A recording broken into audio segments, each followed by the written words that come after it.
Alhamdulillah, wassalatu wassalamu ala rasulillah, wa ala alihi wa sahbihi wa man walah, wa ba'd.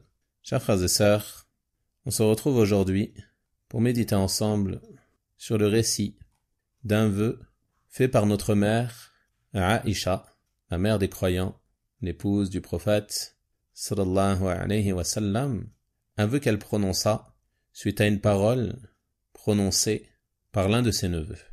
Ce récit est rapporté par l'imam al-Bukhari, rahimahullah ta'ala, d'après Aouf, qui raconte que Abdullah ibn Zubayr, radiyallahu anhuma, entendit que Aïcha, radiyallahu anha, avait fait de nombreux dons en aumône, et que cela se reproduisit plusieurs fois. Il dit alors, « Par Allah, si elle ne cesse pas, je l'empêcherai de gérer ses biens et la placerai sous tutelle. » C'est-à-dire qu'il l'empêcherait de gérer son argent ou de faire de grandes aumônes.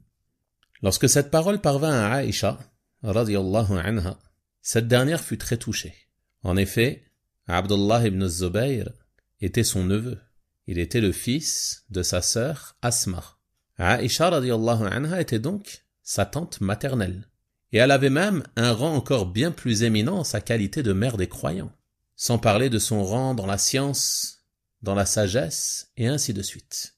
Elle méritait donc respect et considération. Et tout ceci rendait inconcevable que l'on puisse prononcer une telle parole à son sujet. Et cette parole parvint à Aïcha radiyallahu anha par des gens qui lui colportèrent, probablement pour semer les troubles, la division et la discorde. Après s'être assuré qu'il avait bien dit cela, Aïcha radiyallahu anha prononça alors son vœu en disant: je voue à Allah le vœu de ne plus jamais adresser la parole à Ibn Zubayr. Elle décida donc de rompre les liens avec son neveu, tout en sachant que cela allait être très douloureux pour lui. En effet, après cela, Abdullah ibn Zubayr, radiyallahu anhuma, essayait par tous les moyens de satisfaire Aïcha et de la contenter. Mais elle persistait. Et elle voyait que le vœu était une chose grave, qu'elle ne pouvait faire le contraire de ce vœu qu'elle avait prononcé. Et Ibn Zubayr alla même jusqu'à demander l'intercession auprès d'elle, en passant par des intermédiaires, afin de réussir à la convaincre de rompre son vœu et de renouer les liens avec Ibn Zubayr. Mais celle-ci refusait et disait: « Je jure par Allah que je n'accepterai jamais aucune intercession à son sujet et que je ne romprai pas mon vœu. » Après une longue rupture, qui fut difficile pour Abdullah ibn Zubayr et qu'il ne pouvait plus supporter, il en parla alors à Al-Miswar et à Abd al-Rahman ibn al-Aswad. Et il leur dit: « Je vous implore par Allah de me faire entrer auprès de Aïcha radiyallahu anha, car il ne lui est pas permis de vouer le vœu à Allah de rompre les liens avec moi. » Al-Miswar et Abd al-Rahman se rendirent alors avec lui auprès de Aïcha radiyallahu anha. Une fois arrivés devant chez elle, ils demandèrent la permission d'entrer. Et ils dirent: « Assalamu alaykum wa rahmatullahi wa barakatuh. Pouvons-nous entrer ?» Alors Aïcha radiyallahu anha leur répondit qu'ils pouvaient entrer. Ils dirent alors tous ensemble: « Nous pouvons tous entrer ?» Et ce sans qu'elle ne sache que Abdullah ibn Zubayr était en leur compagnie. Elle dit alors: « Oui, tous ensemble, vous pouvez tous entrer. » Une fois qu'ils franchirent le seuil de la porte, Abdullah ibn Zubayr entra et se jeta derrière le voile, c'est-à-dire le voile qui séparait Aïcha radiyallahu anha des personnes qui venaient la visiter. Ibn Zubayr étant son neveu, il pouvait passer derrière ce voile. Une fois derrière ce voile, il prit Aïcha radiyallahu anha dans ses bras, et il se mit à la supplier en pleurant. Al-Miswar et Abd al-Rahman se mirent à leur tour, de leur côté, à la supplier d'accepter de lui parler, en lui rappelant que le prophète sallallahu alayhi wa sallam avait interdit cela. Et Aïcha radiyallahu anha était plus savante à ce sujet. Elle savait que la rupture des relations entre les musulmans au-dessus de 3 jours n'est pas permise, car le prophète sallallahu alayhi wa sallam a interdit cela. Ils étaient donc tous les trois à pleurer et a insisté auprès de Aïcha radiyallahu anha afin qu'elle parle à son neveu. Aïcha radiyallahu anha se mit elle aussi à pleurer. Et elle leur dit, certes, j'ai consacré un vœu à Allah, et le vœu est une chose grave, c'est une affaire sérieuse. Et ils ne cessèrent d'insister jusqu'à ce qu'elle accepte de parler à Abdullah ibn Zubayr. Et à titre d'expiation de son vœu, elle procéda à l'affranchissement de 40 esclaves. Vous savez que pour expier un vœu que l'on n'a pas tenu, il est légiféré d'affranchir un esclave pour celui qui peut. Mais Aïcha radiyallahu anha, elle affranchi 40 esclaves. Et à chaque fois qu'elle parlait de son vœu, elle se mettait à pleurer jusqu'à ce que ses larmes mouillent son voile. Donc on tire de ce récit plusieurs leçons bénéfiques. Premièrement, on voit une fois de plus la générosité de notre mère Aïcha radiyallahu anha, qui avait pour habitude de faire l'aumône, même si elle devait pour cela se priver elle-même, comme on l'a vu dans un récit précédent, l'histoire de cette pauvre femme qui est venue auprès d'elle avec ses 2 filles lui demander de l'aide, et à qui elle a donné le peu de dattes qui se trouvaient en sa possession. Donc Aïcha radiyallahu anha était connue pour sa générosité. Et il convient aux croyants et aux croyantes de la prendre pour modèle en cela, et de sans cesse veiller à dépenser nos biens pour obtenir la satisfaction et l'agrément d'Allah subhanahu wa ta'ala. Également parmi les leçons bénéfiques que l'on tire de ce récit, il y a les méfaits du colportage qui brisent les relations entre les gens. Le colportage, qu'est-ce que c'est? C'est le fait de rapporter les paroles d'une personne sur une autre dans le but de semer entre eux la discorde et l'animosité. Comme se rendre vers quelqu'un et lui dire « un tel a dit sur toi ceci et cela, un tel t'a dénigré, un tel a menti sur toi, et ainsi de suite. » Et il ne fait aucun doute que ceci fait partie des grands péchés, et que ce péché a des conséquences très néfastes, car il a pour conséquence la division et la discorde entre les musulmans. Et on sait tous que les musulmans doivent faire des causes pour préserver leur unité, préserver leur union, et s'éloigner de tout ce qui peut porter atteinte à leur lien de fraternité religieuse, ou tout ce qui pourrait provoquer entre eux l'animosité et la discorde, et encore plus entre les membres d'une même famille, qui sont, en plus d'être unis par les liens religieux, unis par les liens du sang, et plus encore les gens d'un même foyer. Donc le colportage, il fait partie des choses qui mènent à la division et aux discordes et à l'animosité entre les musulmans. Et plus la corruption semée par le colporteur est grande, ou plus les gens entre qui il sème la corruption sont proches, plus la gravité de son péché augmente.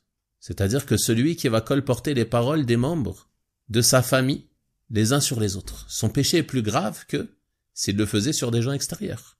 Également, celui qui va colporter les paroles des voisins les uns sur les autres, ou des amis les uns sur les autres.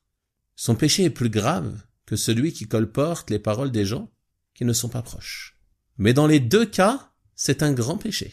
Et la communauté est unanime sur le fait que le colportage est interdit et qu'il fait partie des péchés les plus graves auprès d'Allah subhanahu wa ta'ala. Les imams al-Bukhari et Muslim rahimahumallahu ta'ala rapporte d'après Hudhayfa radiyallahu anhu que le prophète sallallahu alayhi wa sallam a dit « Aucun colporteur n'entrera au paradis. » Aucun colporteur n'entrera au paradis. Médite sur cette menace sévère. Le prophète sallallahu alayhi wa sallam nous informe ici que le colporteur n'entrera pas au paradis. Penses-tu à cela lorsque tu vas rapporter aux gens les paroles des uns sur les autres, lorsque tu délies ta langue pour semer la discorde et la division entre les gens? Aucun colporteur n'entrera au paradis. C'est-à-dire qu'il sera privé de l'entrée directe au paradis s'il meurt sur l'islam et la foi. Et il est sous la volonté d'Allah subhanahu wa ta'ala. Si Allah veut, il le pardonnera, et si Allah veut, il le châtiera à hauteur de son péché. Donc cette menace à elle seule, elle suffit pour délaisser ce grave péché aux conséquences néfastes. Et que dire si on rajoute à cela que le colportage est même une cause du châtiment de la tombe. Comme les imams al-Bukhari et Muslim rahimahumallahu ta'ala le rapportent d'après Abdullah ibn Abbas radiyallahu anhuma que le prophète sallallahu alayhi wa sallam a dit au sujet de 2 hommes qui se faisaient châtier dans leur tombe que l'un d'eux pratiquait le colportage. Il est châtié dans sa tombe en raison de sa pratique du colportage. Tu dois donc prendre garde à cela. Et prendre garde aux ruses du diable qui va te suggérer, lorsque ton âme incitatrice au mal voudra commettre ce péché, que tu ne fais que dire la vérité. C'est ça la réponse de la plupart des gens lorsqu'ils sont conseillés à ce sujet. Mais c'est vrai, il a dit ça. Il a bien dit cette parole. S'il l'a dit, qu'il l'assume maintenant. Pourquoi il ne veut pas qu'on la rapporte? Autre parole semblable suggérée par le diable. Ne sais-tu pas que ce n'est pas toute vérité qui est bonne à dire? Ce n'est pas parce qu'une parole est vraie qu'elle est forcément bonne à dire, forcément bonne à transmettre, forcément bonne à faire écouter à toute personne. Donc si tu entends quelqu'un prononcer une mauvaise parole sur un de tes frères, sur une de tes sœurs, sur un membre de ta famille, la première chose à faire c'est quoi? C'est de courir, prendre ton téléphone et d'aller appeler cette personne et lui dire un tel a dit cela sur toi. C'est ça la première chose à faire? C'est ça le bon comportement d'un musulman? C'est ainsi que doit agir le croyant? La réponse est non, bien évidemment. Mais ce qui t'incombe, c'est de défendre l'honneur de ton frère ou de ta sœur, de blâmer cette personne qui pratique la médisance, de défendre l'honneur de ton frère, de défendre l'honneur de ta sœur, et non pas de courir vers l'autre et de t'empresser de lui dire « j'étais avec un tel et il a dit ceci et cela ». Tout ceci est contraire à la loyauté et au bon comportement. Et celui qui prend plaisir à tendre l'oreille à toutes les paroles qu'on lui rapporte, et qui prend plaisir à y croire, alors qu'il sache que de la même manière, celui qui lui rapporte les paroles des gens rapporte aussi ses paroles à autrui. Ne pense pas que tu es un privilégié, ne pense pas qu'il veut ton bien, et bien conscience que cette personne est un corrupteur, quelqu'un qui doit être blâmé, quelqu'un à qui on ne doit pas prêter oreille, même s'il te rapporte une parole de quelqu'un avec qui tu es en conflit, ou quelqu'un avec qui tu es en froid, ne lui ouvre pas cette porte. S'il vient à toi, réprimande-le. Dis-lui que tu ne veux pas écouter sa parole. Al-Fadl ibn Abi Ayyash a dit à ce sujet, alors que j'étais assis avec Wahb ibn Munabbi, un homme est venu à lui et lui a dit, je suis passé auprès d'un tel et il t'insultait. Subhanallah. Il vient colporter cette parole. Au lieu d'avoir défendu Wahb, il vient lui rapporter. Wahb, rahimahullah ta'ala, se mit alors en colère et lui dit, à titre de réprimande, et le diable, il n'a trouvé que toi comme messager. Il n'a trouvé que toi comme messager pour venir transmettre cette parole. Lorsque tu fais du colportage, tu es le messager du diable, car tu transmets des paroles qui vont provoquer l'animosité entre les musulmans, et la discorde, et la division. Et tout cela sont des objectifs recherchés par le diable. Donc regardez comment étaient nos salafs, rahimahumullah ta'ala, qui veillaient à ordonner le bien et interdire le mal, et s'écarter de tout ce qui peut mener à la corruption ou à la division entre les musulmans. Donc prends exemple sur eux. Et la prochaine fois que quelqu'un vient à toi et te dit « un tel a dit ceci, un tel a dit cela », blâme-le. Et demande-lui si le diable n'a trouvé que lui comme messager. Et prends garde à agir en conséquence de ces paroles que tu auras entendues. Et ceci est une autre leçon bénéfique que l'on tire de ce récit. Le danger de réagir sous la colère. On a vu dans un récit précédent les méfaits de la colère. Que la colère peut pousser la personne à prononcer des paroles qu'elle n'aurait pas prononcées si elle était sereine.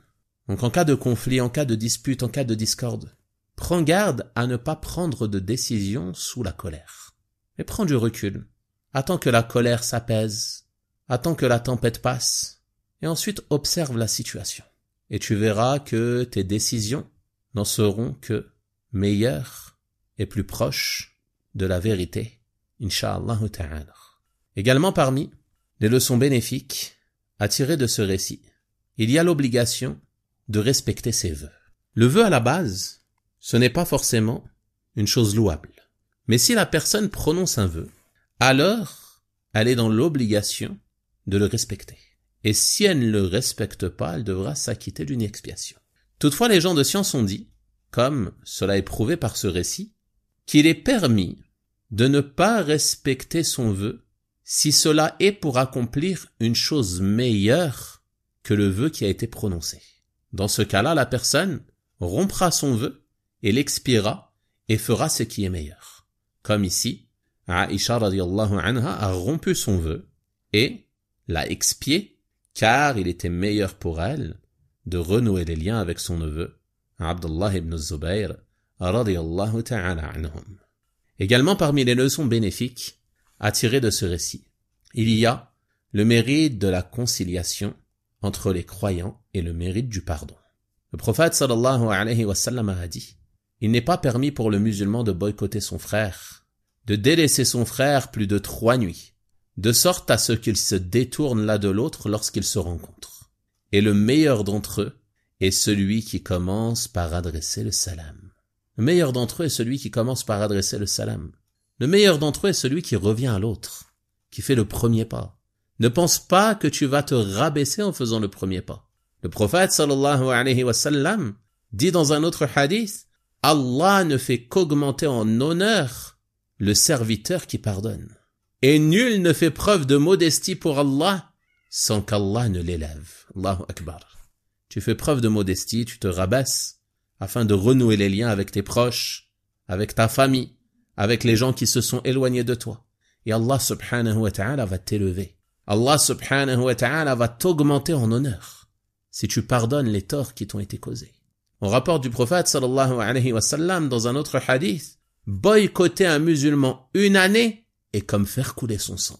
Ceci nous montre la gravité de la rupture des liens, et pire encore lorsque ces liens sont des liens familiaux. Donc les musulmans doivent prendre garde à la division, prendre garde à la discorde. Et on doit se rappeler que la division, la haine, l'animosité entre les musulmans, ainsi que les querelles et les discordes, sont des raisons nous privant de beaucoup de biens et de bénédictions. Comme cela est venu dans le hadith sur la nuit du destin. Le prophète sallallahu alayhi wa sallam allait informer de cette nuit. Mais 2 hommes parmi les musulmans se sont disputés, alors elle a été cachée. Et les savants ont dit elle a été cachée en raison des querelles. Alors si on veut le bien de la part d'Allah, nous devons délaisser l'animosité et la haine entre nous. L'animosité empêche d'être pardonné. Le prophète sallallahu alayhi wa sallam a dit: les portes du paradis sont ouvertes le lundi et le jeudi. Et on pardonne alors à tout serviteur qui n'associe rien à Allah, à l'exception d'un homme qui est en conflit avec son frère. À l'exception d'un homme en conflit avec son frère. On dit alors: laissez du temps à ces deux-là, jusqu'à ce qu'ils se réconcilient. Laissez du temps à ces deux-là jusqu'à ce qu'ils se réconcilient. Et dans une autre narration, il est rapporté: les œuvres sont exposées chaque lundi et chaque jeudi. Allah pardonne alors à tout individu qui n'associe rien à Allah, à l'exception d'un homme qui est en conflit avec son frère. Et on dit alors: laissez ces deux-là jusqu'à ce qu'ils se réconcilient. Donc tu vois que la division, la discorde, l'animosité, la haine entre les croyants est une cause de privation du pardon. Une cause de privation du pardon pour ceux qui sont en conflit. N'as-tu pas besoin d'être pardonné? As-tu gagné le paradis pour rompre les liens avec ton entourage, avec tes frères et sœurs, et ainsi de suite? Et pire encore, avec les gens de ta famille. Ces ruptures sont une cause de privation du pardon. Il est donc recommandé pour le musulman de faire des efforts pour la conciliation et le pardon. Délaisser l'animosité, délaisser la rancœur. Arrêtez de réjouir le diable. Ne sais-tu pas que le diable se réjouit lorsque tu romps les liens avec des gens de ta famille, lorsque tu romps les liens avec tes parents, avec tes enfants, avec tes frères et sœurs, avec tes tantes, tes oncles et ainsi de suite, et même lorsque tu romps les liens avec tes amis et tes frères en religion. Le prophète sallallahu alayhi wa sallam n'a-t-il pas dit: le diable a perdu tout espoir d'être adoré dans la péninsule arabique par ceux qui accomplissent la prière, mais pas de semer la discorde entre eux. Il n'a pas perdu espoir de semer la discorde entre eux. Il fait des efforts pour cela. Il est satisfait de semer cette discorde et de provoquer des querelles, de semer l'animosité entre les musulmans, et ainsi de suite. Donc pose-toi la question de savoir: est-ce que tu veux le satisfaire? Ou est-ce que tu préfères satisfaire Allah subhanahu wa ta'ala, Seigneur de l'univers? Il est donc nécessaire pour nous de nous remettre en question, de cesser d'avoir toujours ce désir de vengeance, ces sentiments de rancune dans nos cœurs, et apaiser nos poitrines par le pardon. Car c'est cela qu'il y a de mieux pour le croyant. Allah subhanahu wa ta'ala dit dans son noble livre: wa an ta'fu aqrabu lit-taqwa wa la tansawu al-fadla baynakum. Et pardonner est plus proche de la piété, et n'oubliez pas vos faveurs mutuelles entre vous. إنما المؤمنون إخوة فأصلحوا بين أخويكم واتقوا الله لعلكم ترحمون. Les croyants ne sont que des frères. Établissez la concorde entre vos frères et craignez Allah afin qu'on vous fasse miséricorde. فمن عفا وأصلح فأجره على الله. Mais quiconque pardonne et réforme, alors sa récompense incombe à Allah. Voyez donc qu'il y a un grand mérite dans la conciliation et le pardon entre les croyants. Et ce récit que nous venons de lire n'en est qu'un exemple.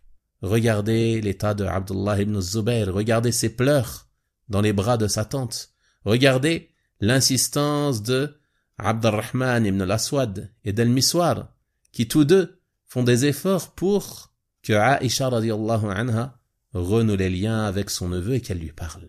Et c'est ainsi que doivent agir les croyants. Ils ne doivent pas agir comme des colporteurs, comme des semeurs de discorde, mais ils doivent plutôt être des semeurs de pardon et de conciliation. Semer le bien, réunir entre les gens, réunir entre les musulmans, et c'est par cela que l'on se rapproche d'Allah subhanahu wa ta'ala, car ceci fait partie des meilleures paroles qu'il agrée, comme il dit dans son noble livre, La khayra fi kathirin min najwahum illa man amara bisadaqatin aw ma'rufin aw islahim bayna an-nas. Il n'y a pas de bien dans la plupart de leurs conversations secrètes, sauf si l'un d'entre eux ordonne une aumône, une bonne action ou une conciliation entre les gens. Une conciliation entre les gens. Ceci fait partie des paroles aimées par Allah subhanahu wa ta'ala, auxquelles nous devons veiller. Enfin, parmi les leçons bénéfiques que l'on peut tirer de ce récit, et ces leçons sont nombreuses, mais on va s'arrêter à celle-ci, incha'Allah ta'ala, il y a la douceur du cœur des compagnons et des salafs. Regardez les pleurs de Abdullah ibn Zubayr, regardez les pleurs de Aïcha radiyallahu anhum, et regardez les pleurs de l'autre côté d'Al-Miswar et de Abdurrahman rahimahumallahu ta'ala. Ils pleuraient ainsi car ils avaient les cœurs doux, non pas comme beaucoup de gens aujourd'hui dont les larmes sont difficiles à couler en raison de la dureté de leur cœur, et on demande à Allah subhanahu wa ta'ala de nous préserver et d'adoucir nos cœurs. On va donc s'arrêter là. Wa sallallahu wa sallama wa baraka ala nabiyyina Muhammad wa ala alihi wa sahabatihi ajma'in walhamdulillahi rabbil alamin wa jazakumullahu khayra.